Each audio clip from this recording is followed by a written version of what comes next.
Good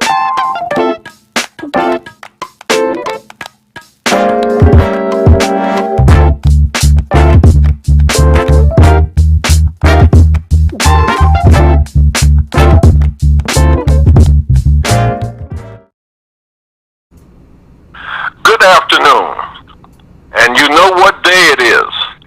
They made an official holiday the other day on Juneteenth, and today is the actual day of June 19th.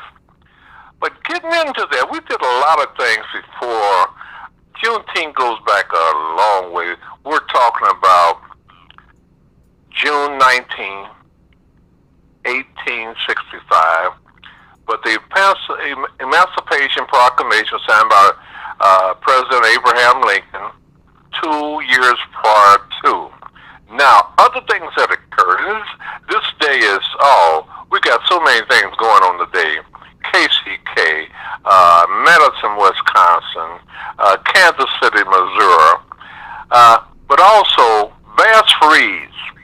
You know him as the Lone Ranger, not the guy that played a role in the movies. His day, he was born 1838, and he died in Muskogee, Oklahoma in 1910. But also, they got a program that's airing tomorrow called Stagecoach Mary, Black Woman. A lot of time John Ford used to put all the white actors up because that was more marketable for him. But then they had a little clown type deal with Louis Jordan. But now we got people that'll really make the difference. So want to stay happy Father Day, which is tomorrow, but happy Juneteenth Day. What we're going to start with, the Honorable David Haley, the son of George Haley, the nephew of Alex Haley.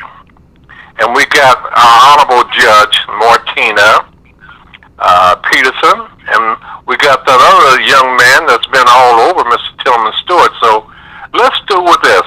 Let's start with this. Let's go with the State Senator David Haley, and then Martina come on, and we'll make this show go to the best, okay? I'm out here, MC. So am I. This is Rona. Happy Jubilee Day. Thank you. Thank you. Okay, do we have Mr. State Senator on? Here with you, MC. Okay, what about Tillman Stewart? No, MC, not yet. Okay, his is 816-702-9741. Well, let's go with what we got. Okay, Senator, I was thinking about what is the comparison between Roots and Juneteenth? Would you kind of educate us on that? Well, first of all, thank you for including me in this discussion during this historic week, especially. I really do appreciate this podcast and the broad-ranged audience that you bring in. And so here from Kansas City, Kansas, that the question would be posed, what it means to me, I would hope would be one that we can all opine and weigh in on. If we could, MC Richardson and those who are with us on the panel, I am only one, but many, hopefully grateful beneficiaries of what Roots brought through my late uncle's work, Alex Haley's work, regarding what we have today beyond what Roots meant to the miniseries. And if those of us who can remember that the miniseries of Roots aired in 1977, the spring of the late winter of 77. 1977, I think, was probably one of the first times that the American psyche was reminded, if indeed first educated, to what it meant to be, to matriculate, as it is, from Africa into bondage in most cases, and then to be immersed into a society that judged bondage and position by race. Let's go back to that again. slavery had existed in this world for millennia, many thousands of years. There has been slavery throughout the history of humankind. But the issue of race being the defining point for how persons are judged, if in fact they would be held in bondage or held as less than a human, 3/5 of a human, or as if they would be accorded, or we would be accorded all sorts of non-societal alignment, was really unique to the American psyche, to the 1619 project, when we can first trace when we came here. So what Ruth said in conclusion to this first part of what I hope is a vibrant dialogue was that America should realize what Africans and now African Americans have gone through to be a part of the American tapestry and to be a vital part in not having a connection to our lineage, to our roots, if you will, or to our families, being disconnected, as it were, from a societal fabric which could be torn asunder at any point in time at the whim of a sanctioning society. And so now, today, Juneteenth, that we look at what emancipation meant from all of that. What that 2.5 years beyond learning that in fact they were free. The final of those who were found enslaved, who were in Galveston, Texas, were free of that yoke. Were free of that perception that because of race, because they were of African descent, that they were indeed a second-class citizen, or 3/5 of a human, or indeed a slave, or that their lives did not matter because they were black.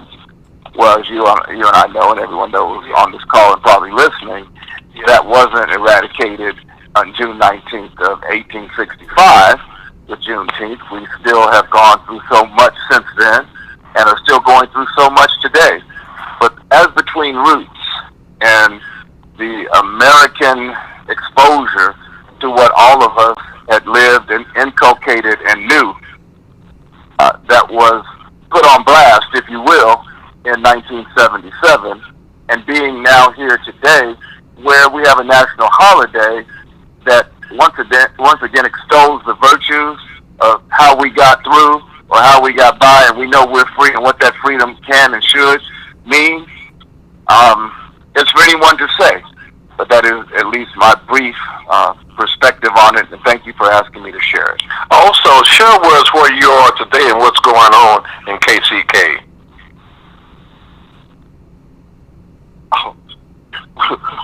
I'm so happy in KCK that we are actually celebrating. You know, oftentimes Kansas City, Missouri sets the tone, especially around the 18th and Vine district, the Jazz district as it is, for recognition of cultural heritage and events that we enjoy and that we share in. So often we look to our sister city, if you will, Kansas City, Missouri, from Kansas City, Kansas. But today, Kansas City, Kansas is all up and down Quindaro Boulevard. And Quindaro Boulevard is known as the history of Quindaro Township. Quindaro Township is, Quindaro is a Wyandotte Native American term that meant bundle of sticks, because the Quindaro Township, which existed from 1850 until about 1880, was a township where those escaping slaves from Missouri coming across came over to a liberated territory, brought into the Union as Kansas was, as a free state. And Quindaro was a bundle of sticks of those who had escaped slavery, and pioneer whites who lived in Quindaro and accepted and defended their right to be autonomous from the slaveholders from Missouri and other places along the Underground Railroad, as well as Native Americans who lived in Quindaro, and I understand there were even some of Mexican descent. It was a bundle of sticks, different sticks tightly held together. And along Quindaro up and down today, there are vendors out, there's music.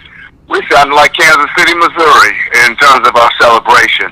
It's a beautiful, proud, hot day in Kansas City, Kansas, as we celebrate Emancipation Day, as we celebrate Freedom Day, as we define what it means indeed to revel in what is now Juneteenth.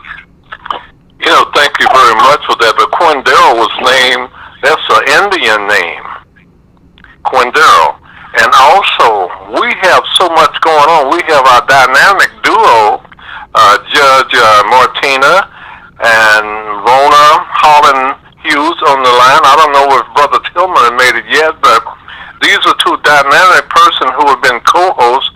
And what we did, we were very happy that I was able to contact you since you wasn't located in your third world home now, you told me. Let's go ahead and get Martina and get Rona, and if Tillman, let's get started. I'm sorry but I want to take an opportunity to just do like a comparison of roots to Juneteenth. Judge Peterson?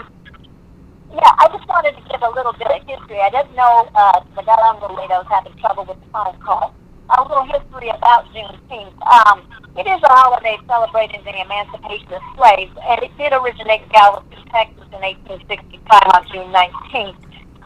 But that's the date that the news of the slavery ending reached the slaves in Texas and other states in the Southwest.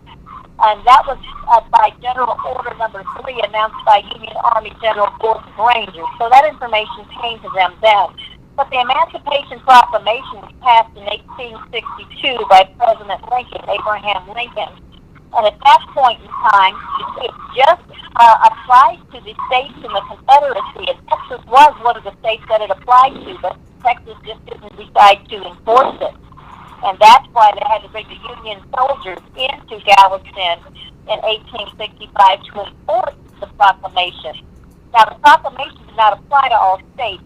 Some of the border states of Delaware and Kentucky and Missouri and Maryland it could not apply to. And the state slavery was finally ended by the 13th Amendment passing in December of 1865, should I say. But at the time that they came into Texas to free the slaves, there were a lot of people who went to Texas because they were not enforcing the proclamation. And there was about 250,000 slaves there in Texas that it applied to at that time. So, and also, the Choctaw Indians and a number of Indians didn't release their slaves until 1866 when required to do so by the government. So there was a lot going on at that period of time to just try and get those laws enforced. Unfortunately, when the laws were enforced, there were a lot of other laws that were passed by the states to cause problems for people to actually be freed. In 1860, there were, and interestingly enough, just for the history, if you want to get into something else, we can get into something else, MC. But there were free black individuals who were, in 1860, there were 3,775 free black people who owned 12,740 slaves. So there were blacks who owned slaves throughout that time. And in 1830, about 13% of the blacks were free. So there wasn't a lot of black individuals who were free, but they also profited off of slavery of some of the other black individuals. And one of the first slaves that, I guess that was a legal case that made slavery legal here technically in the United States was a black man who was a tobacco farmer. And he owned a slave who said that his indentured service time was up for the contract, and the court enforced it for lifelong. And so that was Anthony Johnson, who was that tobacco farmer who basically had slavery legal here in the United States. In 1653, the first legal slaves came into the United States with their owners. So that's a little bit of history there. And we can get into the other black codes that were put into effect to stop slaves from being free, so they could get put back in a working camp or put in jail technically, because that's one way they could do slavery. For selling cotton after sunset, obscene language, or just vagrancy for not having a job, then they can put them in a slave labor work camp. And 1 in 4 of them died in those camps. So there were ways that they continued slavery even though it was legally abolished. And so we can talk to our listeners and also are speakers about some of those issues and how we are working to address even today, getting some equality and some things going for celebrating the freedom of African Americans and how we can make some progress. And Martina, I'd like to add that, Juneteenth was specific to Texas because of the fact that it was the last state to free its slaves. But the way the story is told is that General Granger stood up and said, "Hey, everybody should be free." Okay, but that has not actually happened. He had to go then door to door and say, "You will free these people and let the people know that they were free." You got to remember, slaves weren't allowed to read and write, so they had no idea. There was no Twitter, no Facebook. They had no idea. So really, these brave men in the Army, with Granger, actually had to go door to door to make sure that people knew that they had their freedom. And also, there's some, I guess, dissension amongst black folks, as there always is, about whether or not Juneteenth should be the celebration. June 19th should be the celebration because, as you mentioned, not all states were free at the same time. So I know here in Missouri, when I was younger, my relatives celebrated Jubilee Day, Freedom Day on January 1st. That was the day that I remember it being the celebration because, again, in Missouri, that was the day that we were told that that slaves were free. So that's all I had to add. Senator, could you state your name again? I didn't get it. Hello? Yes, hello? Rona, would you tell the people who you are? I'm David Haley, Senator in Wyandotte, Kansas, from Wyandotte County, Kansas. Thank you. I missed that part. Mm-hmm. Sure. And I think it's a great time to celebrate some of the accomplishments that we have made, but there's still some struggles that we're working on. Just yesterday, today I read that Tucker Carlson had on his show, which Black Force seems to promote all the time, and I'm not getting into political things, I'm getting into racial things.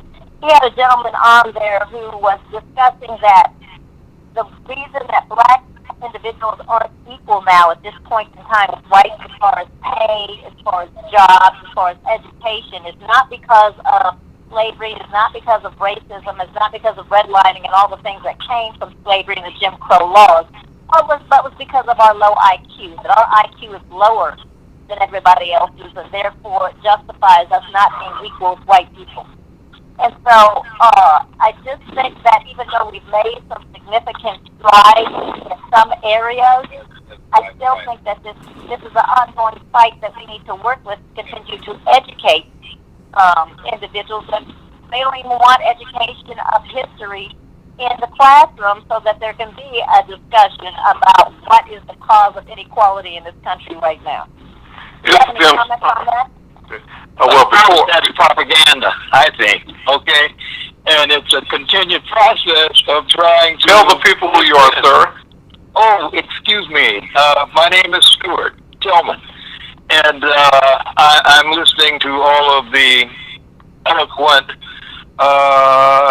research and information that pins on Juneteenth, but I guess we always have that fractious element which tends to eliminating our achievements, what we've done, what we've accomplished, almost nothing. So for me personally, when I was a runaway slave, left the plantation, I was provided nothing. Okay, I couldn't read, I couldn't write, and whatever I had adventured to relative to my slave master of emulating him to some way, hey, I was able to get through. And relative to getting through, look at what I did in those southern states in reference to building that area, building it up from the ground up. So the accomplishment is enormous, okay? And I can continue to see folk denoting that, oh, the IQ is low. Oh, they're monkeys. How can they have an IQ that supersedes what a genius level is? Blah, blah, blah. However, there was a comment relative to the black man that owned slaves, and this might be a little indifferent, but hey, this guy obviously saw what the system was, and if it was about capitalism, then he beat and he became a student of how to do the very same thing, exploitation. And so it was profit oriented, of course, and he took free labor and valued it, and so I'm sure that he was able to benefit to some degree, but I bet you he didn't benefit from the degree that others use that system to advance and to what the senator said, I love it, matriculate through up until current time. Please add to that. Okay, and while we're getting ready to add to that, today was Juneteenth fish derby, which they had up to Spring Valley Park. It was the annual thing that posts what tomorrow is, Father's Day. And then you have Horace Peterson, whose daughter is one. I think she coordinates the Juneteenth celebration going on today on 18th Street. But people have been involved in this, and I think the judge said that it was a Union soldier. It's true that it was a place called Comanche Crossing right there in Galveston, where they freed them on June 19th. That's when they ate the ribs and drank the red soda water. And Kansas City used to host it. Now, they don't do it anymore in Olathe. Tried to reach Henry Lyons. But on the same token, a lot of people, and I understand they might not do it in Texas now. So what happened this week, and the name of that lady that was so intelligent, by the name of Opal Lee, 94 years old, that she articulates better. So they didn't want nobody to read and write. So we got people here who can kind of update us or educate us or orientate us. Why is this day important? A lot of people say it's too close to 4th of July, the Independence Day. Give me some type of information or your thoughts or opinion on that. Well, Mr. Richardson and panel, this is an aside, but coming into that area 2 years later, for some reason, appears to me like there were elements who were giving those folk who owned the slaves time to get their stuff together, okay? So if you're going to be absent my work, and I'm reminded of a play, Days of Absence, but if you're going to be absent me, and you're not going to be benefiting from this perceived valuation and this profit taking that I've made available to you, then hey, I can get it together. I've got 2 years to get it together, and all of a sudden Gordon Granger appears. But when he came into that Galveston area, hey, those brothers had already shut it down. They were standing around supposedly with their weapons, and they might have even had some hostages, okay? However, specifically, there was some time for Gordon Granger to get there, and there was some time for folks who held those slaves to get their stuff together, okay? Well, if you just tune in, you listen to a special broadcast on Juneteenth or post Father Day, which occurs tomorrow, and we have two honorable persons. A lot of them said, I'm not honorable, I'm just here, unless you approach them the wrong way. And that's Honorable Martina Peterson and Honorable David Haley. That one time he crossed over, he was a Republican like his daddy, George Haley. But now he's a Democratic state senator. So we got a lot of things, and I'd like to hear from Rona. And what do they do in St. Louis? Do y'all celebrate Juneteenth in St. Louis? Yes, I hear it. Candy Park, Ira, you can. I'm not in St. Louis anymore. You can answer Well, that. yes, matter of fact, today, this hour, folks, Missouri Election Commerce. Today we had a Juneteenth celebration in a port in St. Louis County where we had Congresswoman Cody Bush. We had the first black judge on the Supreme Court, Judge Draper. We had several councilwomen from the St. Louis County Council. We also had a gentleman that was a former senator from Kansas. Darrell Gray is also one of our guest speakers, and we had we had several other politicians, organizations. The NAACP was there, the NASDAQ, we were there, and also we broadcast live from the Juneteenth celebration today. It was a beautiful turnout, and the good part about it was once we finished, the rains came in. So God bless us today. We had to win. So God is good, and we have a good God. We appreciate Him every day. Well, I am very happy that we got some great celebrations going on. I think because now that it's a national holiday, hopefully there'll be more educating of people as to what was happening back in the day, why it is so important that slavery was ended, some of the things that happened after slavery was ended, with the black code laws that they put in place, and then also the Jim Crow laws that they put in place, and how the struggle continued all through the civil rights movement in the 60s and continues to struggle today. So hopefully this will start a conversation. I know that it's close to the 4th of July, but I think it's very important to at least start a conversation about why it's important. And I want people to challenge it and ask that question so that the information can come out that doesn't come out in school as to why it's important and what the history truly is. Yes, well, one thing today about celebration that today was so important. In Bell Thompson, neighbors had their first black mayor. He was the host. We had Mayor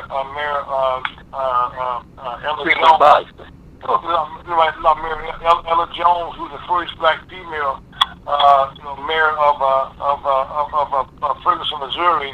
We also had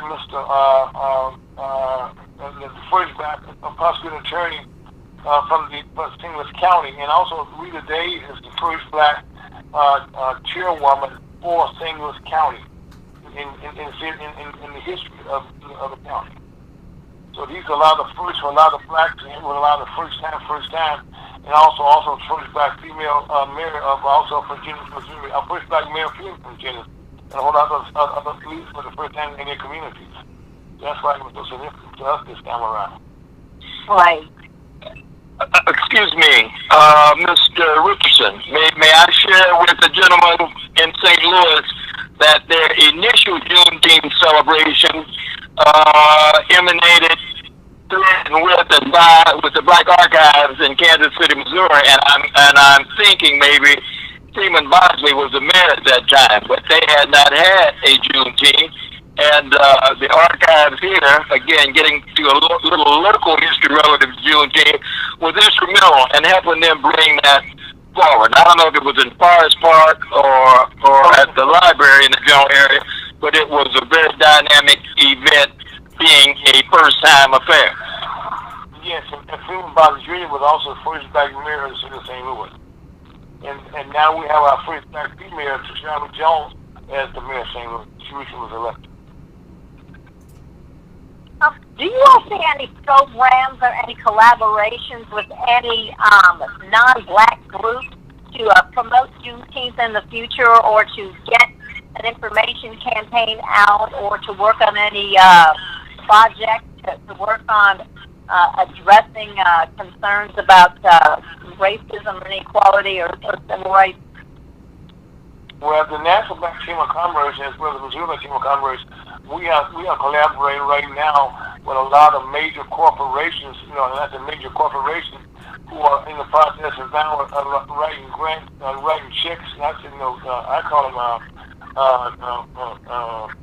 the black community, putting money back to the community, but they're now helping us give grants to black businesses, in the form of $25,000. We have one that we often with cryptocurrency that's coming out.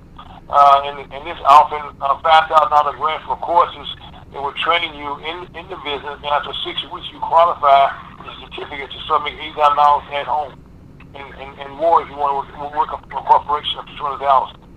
We feel that if you're going to be fair, you got to create some jobs or some business opportunities for us. That's what we can be able to provide for our families and also for our communities. Yeah, to piggyback on that, I appreciate the day off. I appreciate the government making Juneteenth a national holiday. However, I at first gleam think that is the least they can do. There have been so many atrocities other than slavery. As you said, Jim Crow, redlining. And with our military men, they actually owe them so much more. So I think that the national holiday is nice. I enjoyed it. However, I think that there should be other things. I know people keep calling it reparations. I do not want to use that word. There should be other things to rebuild our community. Thank you, Gordon. I agree with you. Reparation, we want them, to give us money. We can make the playing field even now while we are alive. Right. And the best way to do that right now is economically let us participate in the journeys of wealth that they have right now, and that's why we have to wait. Exactly. Would you think that Juneteenth, as opposed to just an entertainment celebration premise, would be and could be a structured way to advance commerce relative to the community, to do some of those things that lend to exercising your right to make a dollar? Well, with the chamber, that's what we are doing. Matter of fact, here in the state of Missouri, we are building a community in Haytown, Missouri. It's the poorest county in the city, poorest city in Missouri. Well, we have invested several $1 million there, and then we went down and we're there already partnered with them to build a supermarket, some low to moderate income housing, a laundromat, and also some commercial space. And at this point, we have secured funding for that before going into the community that need help the most. So yes, I think that we can start those discussions, but I do think that the government owes us something, and that would be to rebuild our community economically, to invest in our banks. We have several banks coming into the black community, black-owned banks. Yeah, so I do think that it is a time to sit down and not just party and parade, but to every year look and demand more of what is owed to us. Well, Roland, let me tell you this right quick, and I'll be quiet, okay? Well, right now we have problems, okay, just getting the right to vote. I mean, in some place, in the place where we can vote, they're trying to take those things away. I mean, so really, there are things that we feel to make us equal, where we not can participate in the process, which is the further process. When every vote counts, everyone equal. I agree with that. The same people who have voted for this holiday to be a symbol are also the same people who are promoting the local legislatures trying to stop basically black people and minorities from voting. Amen. We all amen that one. So, and that's why I saw this article in the paper, and it was somewhat, and that's one thing in the paper, I guess, on the post on the Facebook, where people have been circulating it. It was where we got one particular victory, but we were missing all of the other stuff that was substantive to keep us moving forward in getting some of these issues addressed with racism and unconscious bias and trying to just deal with the way that they're changing the laws to undercut our support, undercut our ability to vote, undercut our ability to, even in Missouri, they've changed the laws to make it harder to sue somebody for race discrimination. And they passed that a couple of years ago. So while we're getting this wonderful holiday, we're still having them undercut all of the things that allow us to get some power and control and some progress. And so we need to celebrate the holiday, but we need to focus on keeping those people, watch out on those particular actions and to counter them. Can't be blindsided, absolutely. And the premise that the national holiday has the occasion to sidetrack the process of thinking, but cannot go to sleep with that. Everything that the judge has just indicated has to be out front, and there should be that kind of focus. Can I ask the gentleman from St. Louis if he's acquainted with St. Louis school district person in North St. Louis, Curtis Faulkner? No, I can't say that. That rings a bell. Well, Curtis Faulkner has been instrumental over a period of years in reckoning with our legislators at the state and trying to initiate a holiday of Juneteenth in Missouri. And this has been a long thing that has been on the books. He's been trying to bring this forward. I don't know what has happened, but there is some legislation in the legislature of the state of Missouri that lends to this. And as we talk, I'm looking at, again, from a local premise, the Juneteenth in Kansas City in particular. Juneteenth in Kansas City, when it was brought here, hey, look, in Texas again, it had been a holiday, as I understand from folk who lived in Texas, since 1865, and they've been celebrating Juneteenth.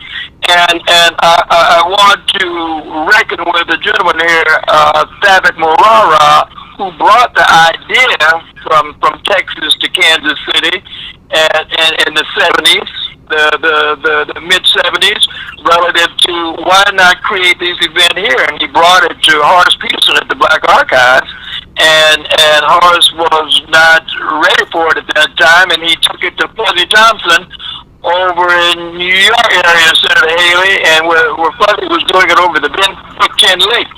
And he was not able to support it at that time, and he came back to the archives. And the archives had used it up until the demise of Horace successfully for a period of time. And I just wanted to acknowledge that the contributions again made in reference to that locally was enormous. And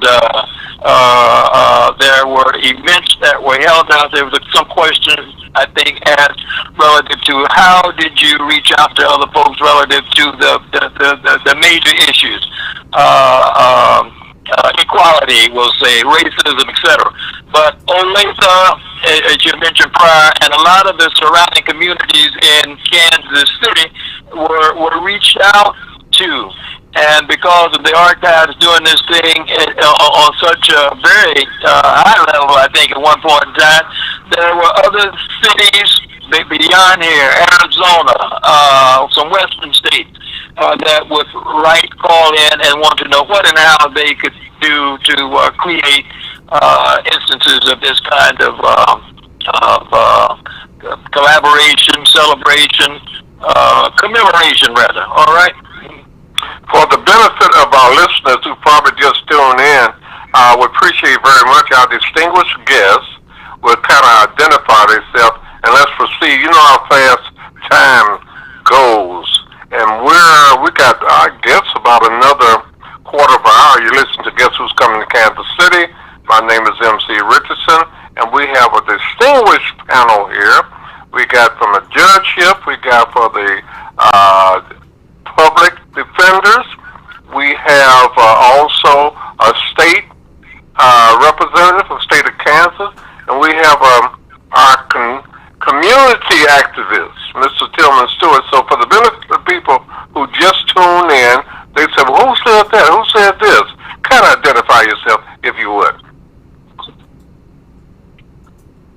Oh, well, I was folks was here by Chief Montgomery, and Mr. Tillman, as I was thinking, okay, when June 13th had been in St. Louis, Missouri for quite a while, quite a few activists, people in our area, okay, to celebrate this special English emporium for many, many years. They would have in Forest Park. They would have a celebration. So I mean, you know what I mean, on the holiday. So I mean, but it was not, the city itself. And what Mayor Boston did, okay, he gave us some recognition to it. But the Charlotte Jones, our current mayor, she made it officially yesterday. She gave all city employees off the day off yesterday. I believe that state employees yesterday too. So I think a couple. Please identify yourself, please.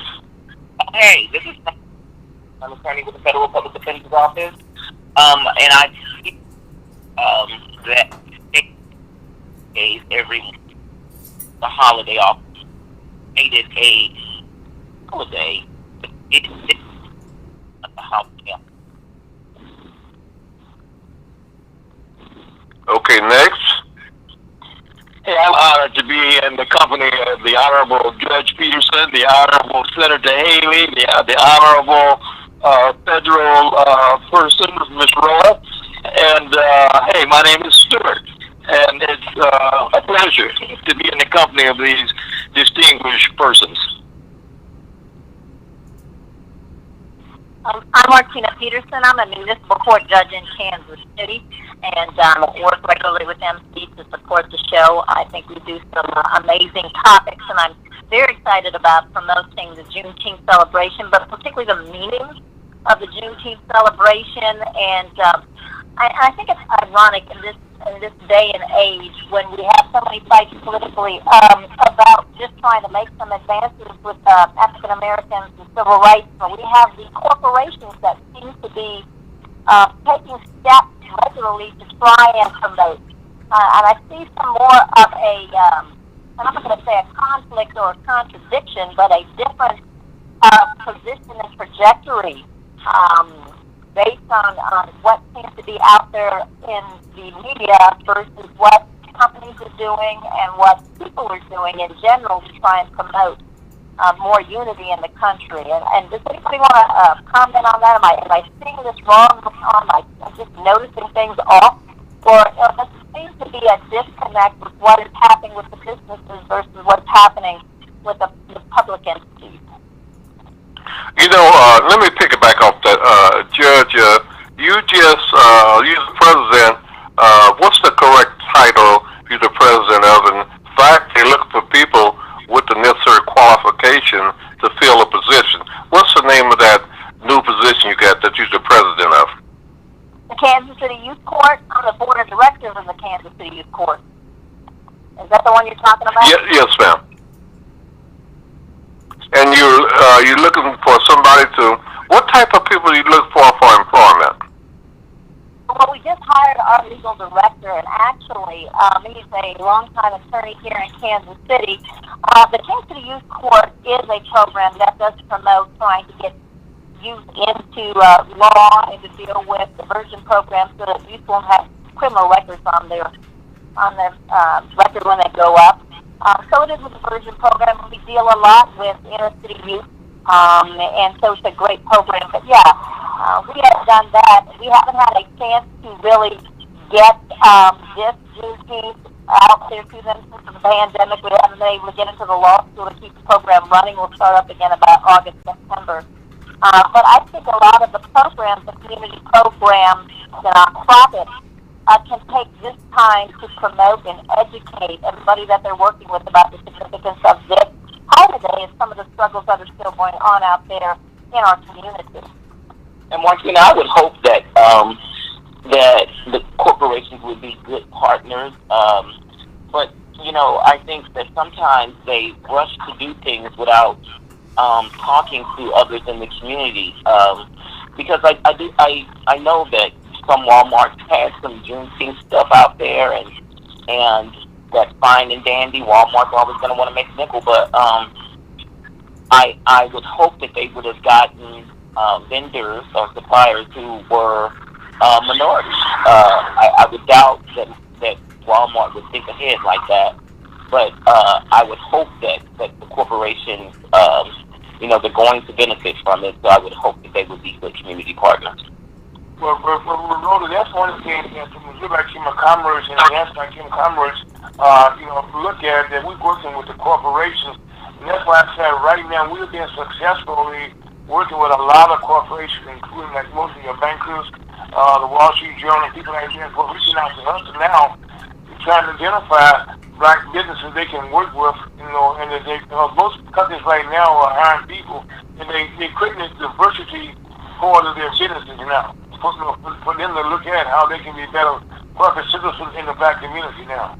And that's something that you're seeing more and more corporations. They're hiring people to look at, and most time you have to be a minority. They're looking at how they can reach out. Right now, we work with Toyota, and matter of fact, we nominated for a national award for a program we created in Kansas City with Toyota and the Black Chamber of Commerce. And we used the Black broadcast for that program back in 2019, and it's now an actual program that came out of Kansas City that we created. What program is that, Ira? I'm sorry. Okay, the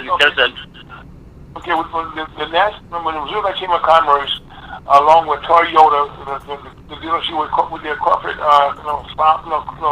office there, we created the Entrepreneur Roundtable, where we provided automobiles for at least for eight people in Kansas City, and they all took videos for the whole week in Kansas City. We gave them some money for the cars, and we had a dinner at the Black Archives there,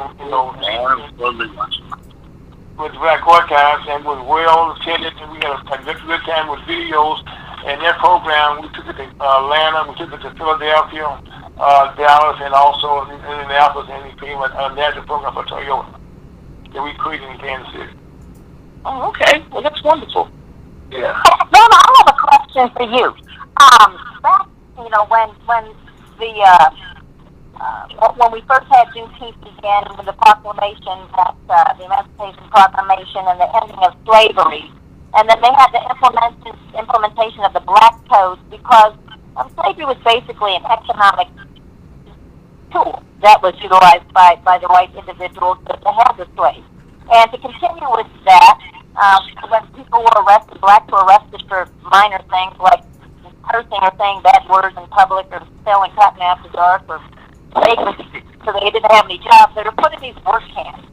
And according to one of the statistics, in 1873, 73% of Alabama's revenue came from these work camps that were basically slave labor. So, forward now to today, when you're dealing with the Federal Public Defender's Office, and recently the federal government banned private prisons from being able to house federal inmates because there was a lot of money that was being given to certain private organizations, and people made profit off that investing in it for having, private jails, private prisons holding these individuals.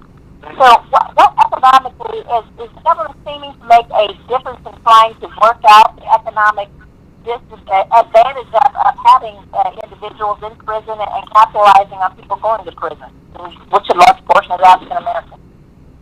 I think even of the ruling party, they stand that $30,000 per year to lock someone up an extraordinary amount, especially to be locked up more than 1% of our population. So they had plans to build more federal prison facilities to be ran, but then they decided that, again, that was just too costly. And I think it's something like 10% of the borough prisons and detention facilities were privatized. We have one in Leavenworth right now, Core Civic, that is private. It is the poorest ran facility in this area. Most of the contracts are with city jails or state facilities for pre-detention, pre-trial detention, and they seem to be ran better than the private facilities. The private facilities don't pay enough to the jailers. They use the labor of the inmates and pay them like pennies a day so that they can have a little money on their books. So it is just, again, if it's just for profit, they're going to do just what they're going to do. They're just going to have it for profit. Inmates can't see the doctor without paying $10. And you got to understand, they don't have any money, but you can't see the doctor unless you have $10. So it's just, it's a nightmare. Now the nightmare is that if they close these facilities, and they are scheduled to close the one in Leavenworth in December, 400 of our clients will be shipped to Texas. I don't know how much of those people, it's 45 minutes to Leavenworth from Kansas City. Now we're going to have to fly to Texas to see people. So, yes, that situation is bad. Unless they build another facility or start contracting with more city jails around here, the situation is going to be worse for a while. But I am not pro private facilities, so I guess the Texas is where I'll go. It just seemed like a continuation of what they were doing back in the day when they were having private individuals profit from forced slave labor of inmates. And it's kind of the same. Yeah, that's on the old days there that the sheriffs in different communities, they would not have a salary. They would make their money off, people, supplying work for those people in the county, for the factory, and also for the work on the side of highways. Oh, yeah. And as a matter of fact, here in Missouri, we were fortunate. We had a system here that started in Ferguson, Missouri, where people was being put in jail. They couldn't pay their fines. And while they couldn't pay their fines, and they would lose their jobs, and they get out of jail, they still had to pay the prison themselves. And that was law was passed in Missouri. I think it was Senate Bill number 5 years ago, where they said that the counties and stuff could not make money off of the sheriff's offices detaining prisoners when they go to court on court costs. Yes, that was here too. I think at the city jail, he's charging them $29 a day. Right. To stay. Right, and we have to, at this point in time, offer community service in lieu of fees, and we find somebody indigent or unable to pay. So that tried to standardize the situation across the state so that we would force people who didn't have the ability to pay to go to prison or jail over things that, was just a financial issue more so than it was really a legal or criminal issue.